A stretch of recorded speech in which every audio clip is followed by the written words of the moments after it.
바의 조용한 박스석에서 몰트 위스키 잔을 기울이며 가오쿠는 한 가지를 알 수 있었다. 그건 다카스키의 마음이 아직도 아내에게 깊이 빠져 있는 듯하다는 것이었다.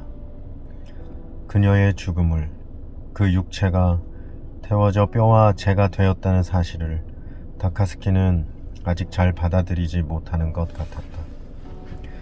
그 심정은 가오쿠도 이해할 수 있었다. 아내에 대한 추억을 이야기하면서 다카스키는 이따금 눈시울을 적시기도 했다. 바라보고 있자니 저절로 손을 내밀어주고 싶은 기분이 들 정도였다. 이 남자는 자기 감정을 잘 숨기지 못하는 것이다. 슬며시 떠보면 금세 모든 것을 고백해버릴 것 같다. 다카스키의 말하는 태도로 보아 둘의 관계를 끊자고 통보한 건 아내인 모양이었다. 아마도 그녀는 다카스키에게 우리 더 이상 만나지 않는 게 좋겠어 라고 고했으리라. 그리고 실제로 만나주지 않았다. 몇 달쯤 관계를 지속하고 어느 시점에 딱 잘라 끝맺는다. 질질 끌지 않는다. 가오쿠가 알기로 그것이 그녀의 정사 패턴이었다. 하지만 다카스키는 그렇게 깨끗이 그녀와 헤어질 각오가 되어 있지 않았던 듯 했다. 그는 그녀와 좀 더 오래 관계가 지속되기를 원했으리라. 암 말기에 이르러 시내 병원의 호스피스에 들어간 아내에게 다카스키는 병문안을 가고 싶다고 연락했지만 그것도 이런 지하에 거절당했다. 입원한 뒤로 아내는 거의 아무도 만나지 않았다. 의료 관계자 외에 그녀의 병실에 들어갈 수 있는 사람은 그녀의 어머니와 여동생, 그리고 가오쿠 세 사람뿐이었다.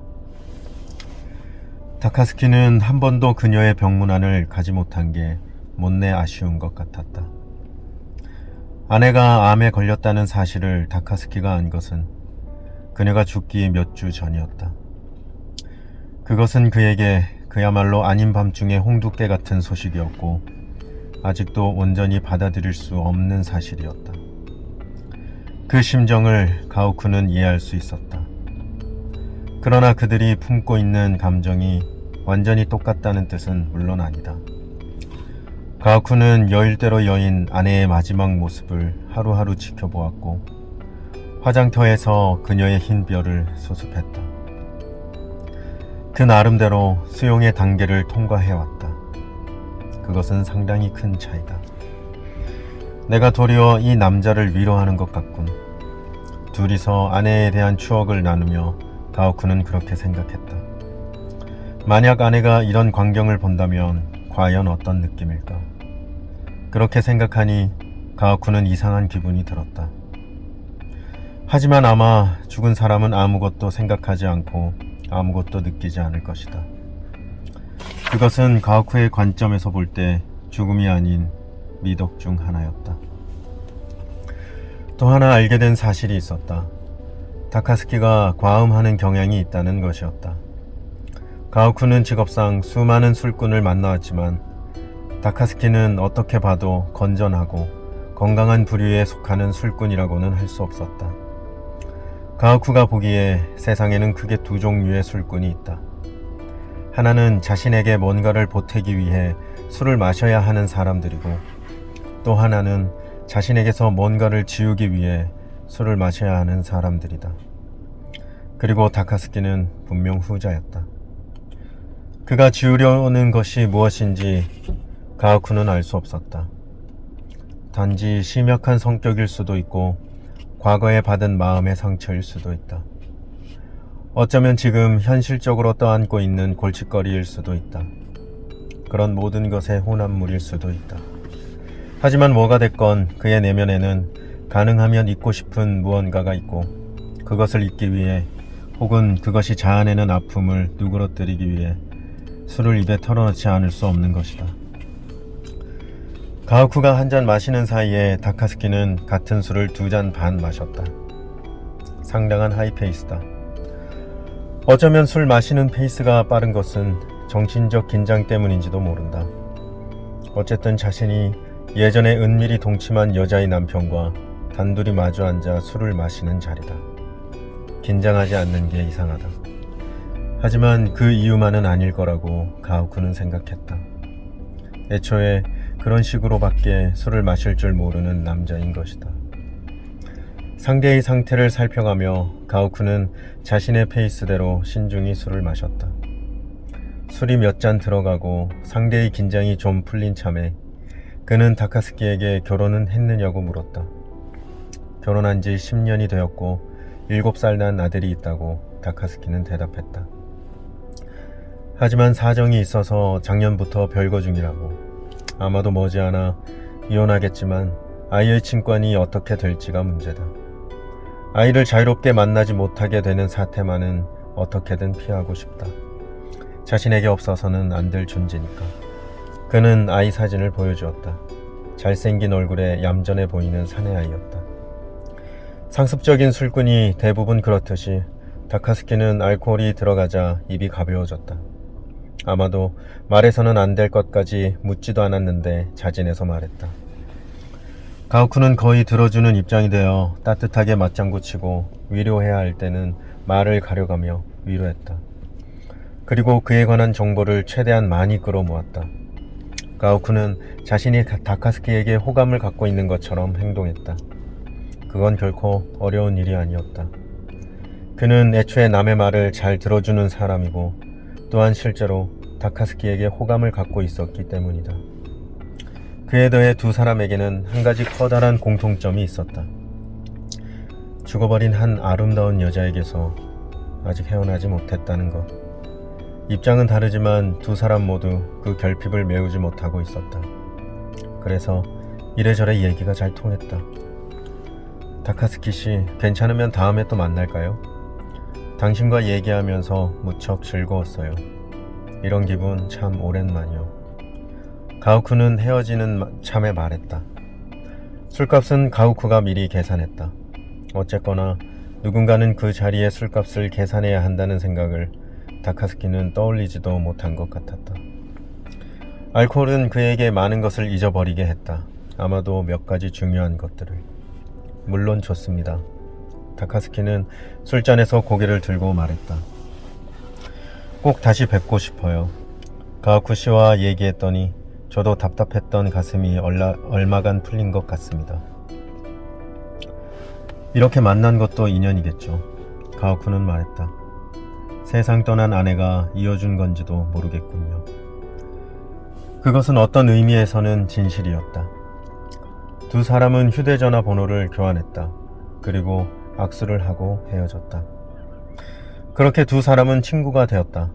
마음 맞는 술친구 정도였다. 두 사람은 서로 연락해서 얼굴을 보고 시내 곳곳의 바에서 술을 마시고 두서없는 이야기를 나누었다. 식사를 함께 한 적은 없었다. 가는 곳은 늘 술집이었다. 가오쿠는 다카스키가 가벼운 안주 말고는 다른 음식을 입에 넣는 것을 본 적이 없다. 어쩌면 이 남자는 식사라는 걸 거의 하지 않는지도 모르겠다고 생각했을 정도다. 그리고 어쩌다 맥주를 마실 때를 빼고는 위스키 외의 술을 주문한 적도 없다. 싱글 몰트가 그의 취향이었다. 주고받는 이야기의 내용은 다양했지만 결국에는 꼭 가오쿠의 죽은 아내 이야기로 흘러갔다. 그녀가 아직 젊었을 시절의 일화를 가오쿠가 이야기하면 다카스키는 진지한 표정으로 귀를 기울였다. 마치 타인의 기억을 수집하고 관리하는 사람처럼. 문득 깨닫고 보니 가오쿠 자신도 그런 대화를 즐기고 있었다. 그날 밤은 아오야마의 작은 바에서 술을 마셨다. 내주 미술관 뒷골목에 눈에 띄지 않는 가게였다. 41파크의 말수 적은 남자가 항상 바텐더로 있고 구석 장식장 위에서는 비쩍 마른 회색 고양이가 동그랗게 몸을 말고 자고 있었다. 이 바에 붙어 사는 근처 길 고양이인 모양이었다. 오래된 재즈 레코드가 턴테이블 위에서 돌아갔다. 그런 분위기가 마음에 들어 전에도 둘이서 몇 번 찾아갔던 가게였다.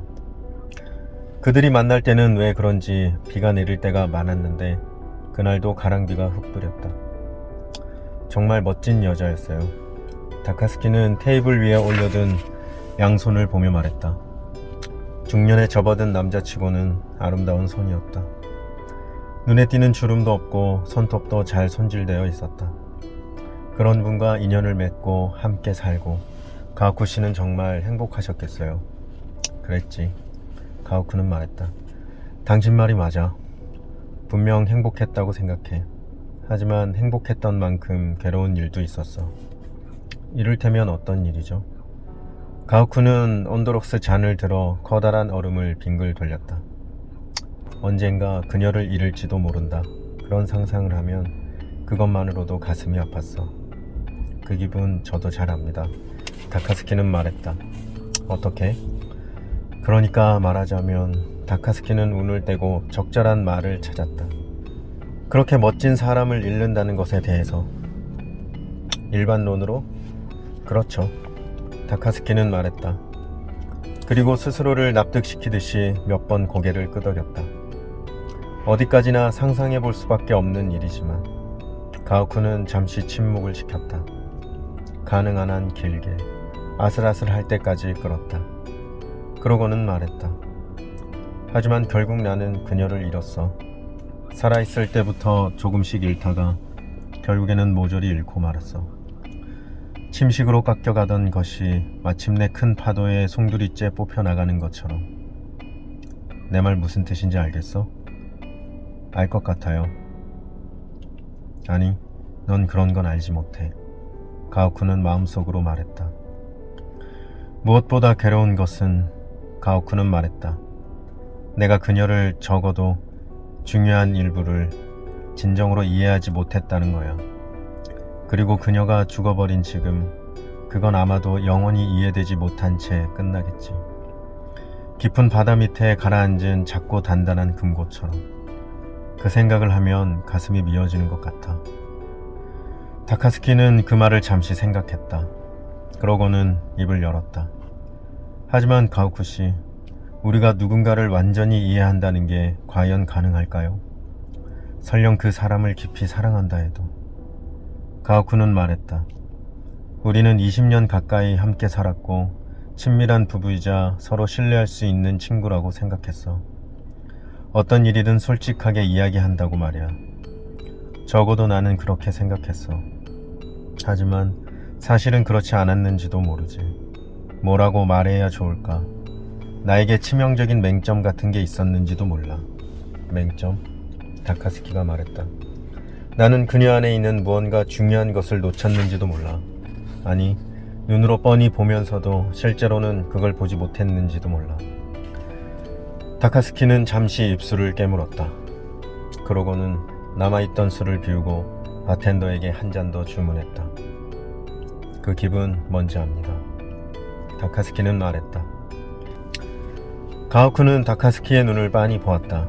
다카스키는 잠시 그 시선을 맞받다가 이윽고 눈을 피했다. 알다니 어떻게? 가오쿠는 조용히 물었다. 바텐더가 온도록스를 새로 가져와 젖어서 부푼 종이 받침도 새 것으로 바꿨다. 그동안 두 사람은 침묵을 지켰다. 알다니 어떻게? 바텐더가 가자 가오쿠는 다시 물었다. 다카스키는 생각을 굴리고 있었다. 그의 눈 속에서 무언가가 미세하게 흔들렸다. 이 남자는 망설이고 있다. 가오쿠는 그렇게 추측했다. 여기서 뭔가를 털어놓고 싶은 마음과 격렬하게 싸우고 있는 것이다. 결국 그는 그 흔들림을 제 안에서 어찌어찌 진정시켰다. 그리고 말했다.